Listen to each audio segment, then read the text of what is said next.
Hello everyone, here are the latest market news on September 14th, 2020.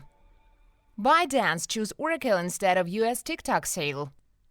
ByteDance ditched the sale of TikTok in the US on Sunday in favor of a partnership with Oracle Corp, which the Chinese company hopes will avoid the US ban and satisfy the PRC government. ByteDance was in talks to sell TikTok's US operations to Oracle or a consortium led by Microsoft Corp after US President Donald Trump threatened to ban the app in the United States. As part of the offer, Oracle will become ByteDance's technology partner and take over the management of TikTok's user data in the United States. Oracle is also in talks to acquire a stake in TikTok's US operations. Some of ByteDance's major investors, including investment firms General Atlantic and Sequoia, will also receive minority stakes in TikTok's US operations as part of the offer. Asian stock markets are trading in positive. Stock indices of the countries of the Asia-Pacific region are growing during trading on Monday. Investors are looking forward to the meetings of the U.S. Federal Reserve System and the Bank of Japan this week. Japanese index Nikkei 225 rose by 0.58%. SoftBank Group Corp quotes jumped 8.8%. The Japanese corporation announced the sale of the British chipmaker ARM Holdings to the American Nvidia Corp for $40 billion. The Chinese Shanghai Composite index rose by 0.26%, the Hong Kong Hang Seng index by 0.67%. South Korean Kospi index increased by 1.14%. Capitalization of one of the world's largest chip manufacturers, Samsung Electronics Co., grew by 2.2%. The shares of the automaker Kia Motors Corp. Rise in price by 4.6%. Another representative of the industry, Hyundai Motor Co. Ltd. by 4.1%. Oil prices rise due to storm in the Gulf of Mexico.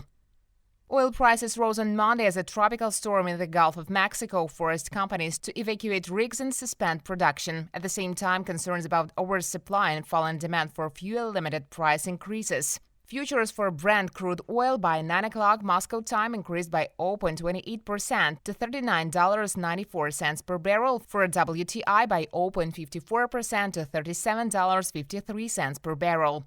Tropical storm Sally intensified in the Gulf of Mexico west of Florida on Sunday and may be a Category 2 hurricane. The commander of the Libyan National Army, Khalifa Haftar, has pledged to the end of blockade on oil infrastructure, which could lead to an increase in oil supplies to the market, but it is unclear whether oil fields and ports will work. Amazon will hire 100,000 more employees this year.